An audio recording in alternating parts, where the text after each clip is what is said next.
My name is John V. Fetal, and I am an undergraduate researcher in Dr. Ming Pei's lab in the WVU Department of Orthopedics. I will be presenting influence of oxygen concentration on trilineage differentiation of human fetal cells. To begin, stem cells are cells that have not yet differentiated or developed into a specific cell type.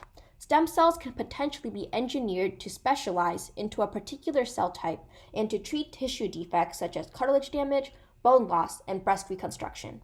The multipotency of stem cells allows them to have the potential to treat multiple tissue defects. Therefore, stem cells with multilineage capacity, the ability to differentiate along multiple pathways, are ideal. Synovium-derived stem cells, SDSCs, a stem cell related to cartilage cells, and nucleus pulposus cells, NPCs, similarly related to cartilage, have been shown to have trilineage potential along adipogenic fat, osteogenic bone, and chondrogenic cartilage pathways. In this study, we hypothesized oxygen concentrations play a critical role in human fetal stem cell-based tissue regeneration, meaning growing stem cells in different oxygen concentrations will affect their growth into different types of specialized cells. This study was conducted in the lab in two parts. The first part was a pre-treatment project. Human fetal SDSCs and NPCs were grown in either normal 21% or low 5% oxygen conditions. After expansion, the cells were separated into three groups: adipogenic fat, osteogenic bone, and chondrogenic cartilage pathways. These groups were put into cell culture medium that induced the differentiation along a particular lineage. The second part was the differentiation project. Another set of human fetal SDSCs and NPCs were expanded instead in normal oxygen conditions. After expansion and separation of the groups into the different lineages, again adipogenic, osteogenic, and chondrogenic, the groups were split further. The groups were split into being differentiated in either low oxygen or normal oxygen.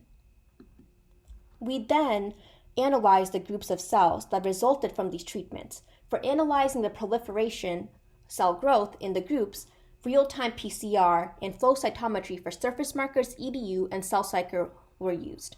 For analyzing differentiation potential along lineages for the groups, histological staining, real-time PCR, and Western blot were used for data analysis at mRNA and protein levels.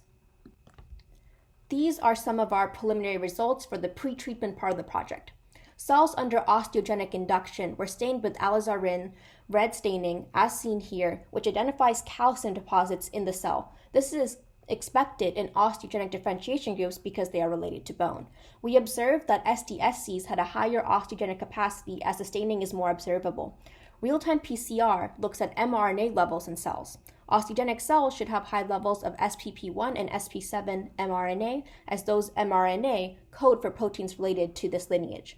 The results indicate that the SDSCs had higher levels as well. For the adipogenic pretreatment groups, we observed that SDSCs had a higher adipogenic capacity as well. We used oil redo staining to identify lipid materials in the cells, which is expected from cells differentiated along a fat pathway. The mRNA expression from real-time PCR verified this as well.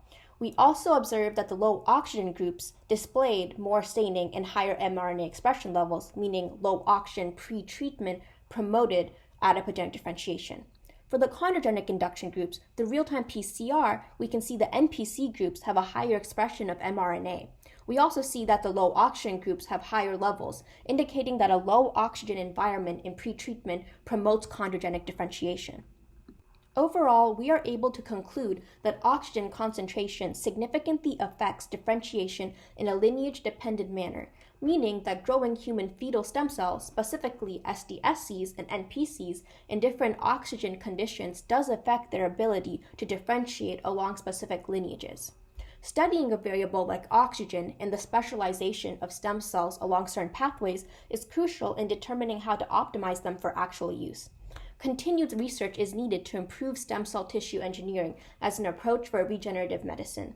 Moving forward, it would be great to see how these human fetal stem cells react to being grown in extracellular matrix and the effect that it has on differentiation potential.